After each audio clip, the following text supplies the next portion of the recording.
పూర్తిగా ఆర్గానిక్ పద్ధతిలో సాగు చేస్తున్న ఒక రైతు మనతో ఉన్నారు. ఆయన వివిధ రకాల పంటలు సాగు చేయడంతో పాటు కొత్తగా ఒక 15 గుంటల విస్తీర్ణంలో కడప వెరైటీ పసుపు సాగు చేస్తున్నారు. అది కూడా ప్రకృతి సేద్యం విధానంలో. పసుపు పంటలో అంతర పంటలుగా కాకర, అదేవిధంగా టమాటా, మిర్చి, మొత్తంగా ఫెన్సింగ్లో టోటల్గా మా పసుపు తోట చుట్టూ కూడా వివిధ రకాల కూరగాయలు, బెండకాయ, బీరకాయ, వంకాయ, ఇట్లా రకరకాల పంటలు కేవలం తక్కువ విస్తీర్ణంలో సాగు చేస్తున్న ఆ రైతు పేరు నరసింహ. ప్రస్తుతం మనం చిట్యాల మండలం గుండ్రాంపల్లి గ్రామంలో ఉన్నారు. మీరు చూస్తున్నారు భూమిపుత్ర, నేను క్రాంతి. నమస్తే నరసింహ గారు. సో చాలా రోజుల నుంచి మీరు ప్రకృతి వ్యవసాయం చేస్తున్నారని తెలిసి. అవును. సో ఇప్పుడు మనం ప్రస్తుతం ఉన్నది కేవలం ఒక 15 గుంటల పసుపు క్షేత్రం అయినా మిగతా చోట కూడా కూరగాయలు, అదేవిధంగా వరి కూడా మీరు ప్రకృతి 2.5 ఎకరాలు. 2.5 ఎకరాలు అంటే మీరు మొత్తంగా అసలు మీకు ఎంత విస్తీర్ణంలో మీరు ప్రకృతి వ్యవసాయం చేస్తున్నారు? ఏ ఏ పంటలు సాగు చేస్తున్నారు? మాకు ఇక్కడ 4.5 ఎకరాలు భూమి ఉంటుందండి. ఓకే. దీంట్లో 2.5 ఎకరాలు వరి పొలము వేసినాము. తర్వాత అప్పుడు మాకు మల్టిపుల్గా మనం ఇంట్లో రెగ్యులర్గా అయితే తినే 4-5 రకాల పండ్లు ఉంటాయో అవి మనమే ఇక్కడనే పొలం దగ్గరనే పండించుకొని తినాలనే ఒక ఉద్దేశంతో ఒక 10 గుంటలలో అన్ని రకాల పండ్లు, దాని మధ్యలో ఇంటర్ క్రాప్ కూరగాయలు వేయడం జరిగింది. తర్వాత ఇక్కడ ఈ 10 గుంటలలో 15 గుంటల వరకు ఉంటుండొచ్చు. దీంట్లో పసుపు మన ఏరియాలో ఎక్కడ కూడా పసుపు అనేది పండించడం లేదు. అవును, కొత్తగా కనిపిస్తుంది మీ దగ్గర.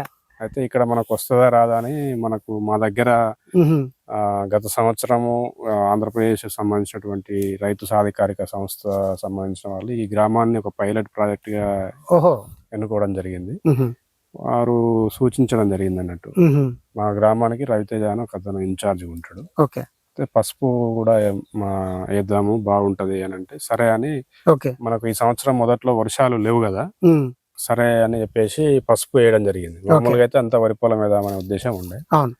అయితే ఇప్పటి వరకు అయితే మేము జూలై 27వ తారీఖు నాడు దీంట్లో విత్తనం వేయడం జరిగింది. ఇప్పటికి 4 నెలలు పూర్తిగా వస్తుంది. ఇప్పటికైతే బాగానే పంట ఎదుగుదల అయితే బాగానే ఉంది. ఇప్పుడే కాకర కొంత ఈల్డింగ్ రావడం జరిగింది.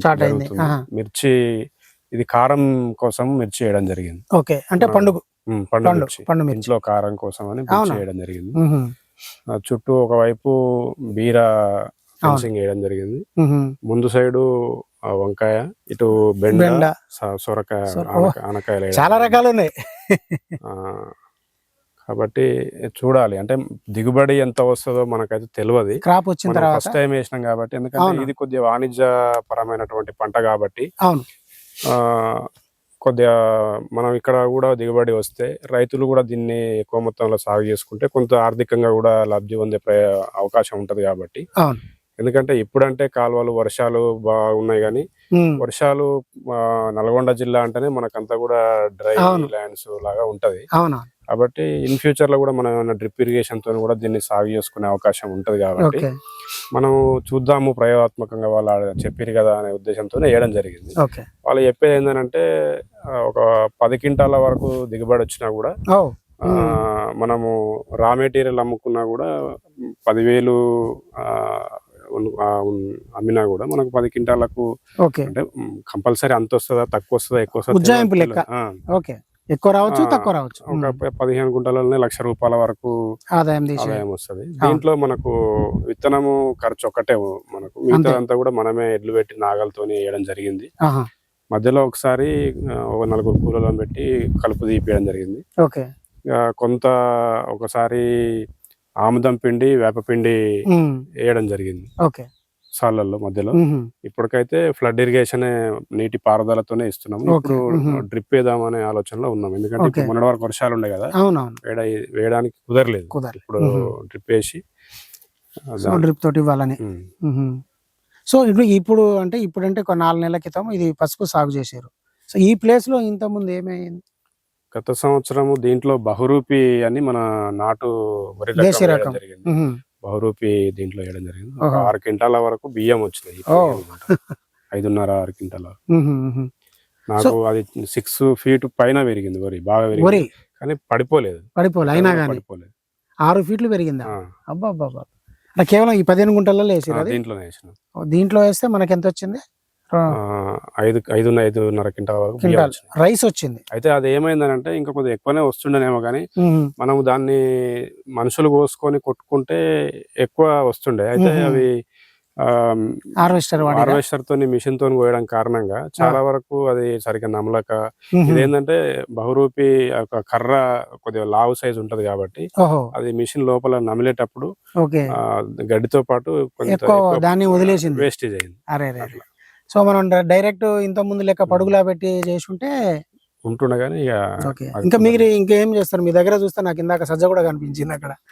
యాక్చువల్ దాంట్లో కూరగాయలు వేద్దామనే ఉద్దేశంతోనే అది ఎకరం ఉంటుంది అమ్మడి ఓకే వదిలిపెట్టినాం. కానీ వర్షాలు బాగా ఉండడం కారణంగా మధ్యలో దాన్ని చేయడం కుదరకపోతే మధ్యలో అప్పుడు ఒక 10 రోజులు వరిపించినప్పుడు అంత దున్నేసి సజ్జలు తర్వాత మినుములు పెసర్లు చల్లడం జరిగింది. సో మిల్లెట్ కూడా వేసారు?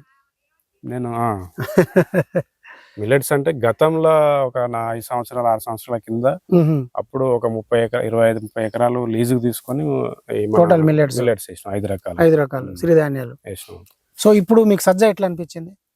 సజ్జ వచ్చిందా ఏమన్నా దిగుబడి? వచ్చింది. కొన్ని కంకులు తెంపి అక్కడ ఎండబెట్టడం జరిగింది. అవును.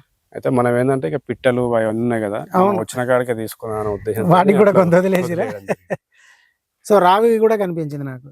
రాగులు ఇంట్లో వరకు మనం రెగ్యులర్ గా జావా తాగుతాం కాబట్టి కొంత నారు పోసుకొని. సో అంటే ఇప్పుడు మొత్తం మీకు ఇక్కడ ఉన్న 4.5 ఎకరాలలో కూడా సహజ వ్యవసాయం పూర్తిగా. ఎందుకు సహజ వ్యవసాయం ఎంచుకున్నారు? అంటే నాకు మొదటి నుంచి కూడా ఆవు తర్వాత ఇదంతా ఒక రకమైనటువంటి మా వాతావరణంలో మేము ఉండేది. ఓకే. దాని తర్వాత నేను బయట ఒక సంస్థలో పనిచేస్తున్నప్పుడు అక్కడ ఫస్ట్ టైం పాలేకర్ గారి ట్రైనింగ్ క్యాంప్ చూడడం జరిగింది.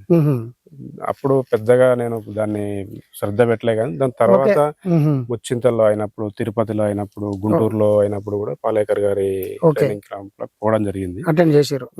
అదొకటి. తర్వాత మాకు ఇక్కడ ఇప్పుడు మనం ఈ పసుపు కింద వేసిన సజ్జలు దాంట్లో కూడా మాకు అంతా అప్పుడు నిమ్మ తోట ఉండే. నిమ్మ తోట దానికి బాగా విపరీతంగా స్ప్రేలు చేస్తారు, కెమికల్స్. అయితే కొంత మా నాన్న అప్పుడు సిక్ అయ్యి హాస్పిటలైజ్డ్ అయినప్పుడు డాక్టర్ని అడిగినప్పుడు ఏంటంటే ఈ బాగా స్ప్రేలు పీల్చుకున్న కారణంగానే లంగ్స్ పాడైనాయి అనేది ఒకటి వచ్చింది. దాని కారణంగా కూడా కొంత దీనికి కమిట్ కావాల్సి వచ్చింది. మాకు కొంత ఉండే, దానివల్ల పూర్తిగా కెమికల్ ఫార్మింగ్ ని వదిలేసారు. అంటే ఇప్పుడు ఇవి అన్ని కాకుండా మీరు కూరగాయలు కూడా ఉన్నాయా? మనకు కూరగాయలు కూడా సాగు చేసిరా? ప్రస్తుతానికి కూరగాయలు వేసినాము హైదరాబాద్ లో కొంత గేటెడ్ కమ్యూనిటీలు అక్కడిక్కడ కూడా. మేమే పక్కన ఇంకొకరిద్దరు రైతులు ఉంటే వాళ్ళ దగ్గర మా దగ్గర వచ్చినంత కూడా ప్రొక్యూర్ చేసుకుని కొద్ది రోజులు అమ్మడం జరిగింది. నేను కొంత బయట ఎక్కువ వేరే పనులలో తిరుగుతా కాబట్టి నేను కొంచెం ఎక్కువ టైం ఇవ్వలేక దాని మధ్యలో ఆపడం వదిలేసిరా. కానీ ఎక్కడ తిరిగినా కూడా దీన్ని వదిలిపెట్టడం అనేది జరుగుతలేదు. ఓకే. సో ఆర్గానిక్ లోనే కంటిన్యూ అవుతున్నారు. ఒక ఫ్యామిలీ, ఇద్దరు భార్యాభర్తలు గాని, ఒక కుటుంబం గాని పూర్తిగా అంటే నాకు అర్థమైంది 6-7 ఏళ్ళలో ఏంటంటే కమిట్మెంట్ తో పూర్తిగా ఇక్కడ ఉండి చేసుకోగలిగితే దీంట్లో బాగా, అంటే ఇక్కడ ఉండేటువంటి ప్రకృతి వ్యవసాయంలో ఉండేటువంటి 5-6 రకాల పద్ధతులు పూర్తిగా పాటించి కమిటెడ్ గా చేసుకుంటే దీంట్లో ఖర్చు ఉండదు కాబట్టి వచ్చిందంతా మనకు లాభం. ఇంకోటి ఏంటంటే ఏ పంట వచ్చినా కూడా డైరెక్ట్ మనము మార్కెట్ కి అక్కడిక్కడ కాకుండా మనం ఓన్ మార్కెట్ చేసుకొని క్రియేట్ చేసుకోవాలి. కస్టమర్ కు మనం ఇయ్యగలిగితే సరే మనం సపరేట్ రేట్ పెట్టుకుంటామా, మార్కెట్ లో ఉన్న రేట్ ఇస్తామా, అది మనకు అక్కడ ఉండే పరిస్థితులను బట్టి చేయొచ్చు. కానీ ఓన్ గా మనం కస్టమర్ కి ఇయ్యగలిగితే ప్రకృతి వ్యవసాయం చేసే రైతు బాగుపడతాడు. ఇంకోటి ఏంటంటే వాల్యూ యాడెడ్ గా చేసుకొని బై ప్రోడక్ట్ లాగా చేసుకొని అమ్మితే ఇంకా ఎక్కువ లాభం ఉంటుంది. ప్రకృతి వ్యవసాయం చేయాలనుకుంటున్న రైతులకు మీరు ఏం సలహా ఇస్తారు? ఎందుకంటే చాలా మంది దీని వైపు రావడం లేదు, వచ్చినా గానీ తక్కువ విస్తీర్ణంలో చేస్తున్నారు. అంటే మనము చాలా సంవత్సరాల నుంచి పెద్ద పెద్ద వాళ్ళు లార్జ్ స్కేల్ లో చేసేటోళ్ళైనా ప్రకృతి వ్యవసాయంలో ఇప్పుడు మనం యూట్యూబ్లలో లేకపోతే సమాచారం చాలా ఉంది, చాలా మంది కూడా చెప్పే విషయం నేను కొత్తగా ఏం చెప్తలేను. కానీ ఏంటంటే ప్రకృతి వ్యవసాయం మనం ఏదో లక్షలు సంపాదించడానికి లేకపోతే అక్కడిక్కడ మనం మీడియాలో చూసి టెంప్ట్ అయ్యి రావద్దు దయచేసి. ఇంకోటి ఏంటంటే మనం చేసే పనిని వదిలిపెట్టుకొని వచ్చి దీంట్లో మనం అలవాటు లేక దీంట్లో పూర్తిగా పాటించకుండా ప్రకృతి వ్యవసాయం చేస్తే నష్టం వచ్చిందని మనం దీన్ని నిందలేయడం కూడా కాదు, కరెక్ట్ కాదు.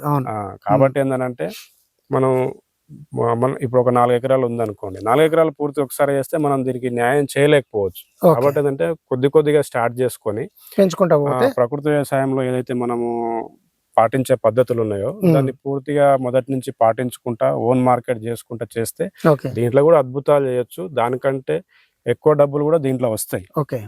కాబట్టి ఏంటంటే మనము మేజర్గా ఏంటంటే కమిట్మెంట్ అనేది చాలా ముఖ్యం. ప్రకృతి వ్యవసాయం చేయాలంటే సరే ఈల్డింగ్ స్టార్టింగ్లో తక్కువ వచ్చినా లేకపోతే కొద్దిగా కష్టం ఎక్కువ ఉంటుంది. అవును. ఎందుకుంటదంటే ఇప్పుడు బయట అయితే మనం ఒక మందు డబ్బా తీసుకొచ్చి కొట్టేస్తే అయిపోతుంది, ఒకసారికి అయిపోతుంది.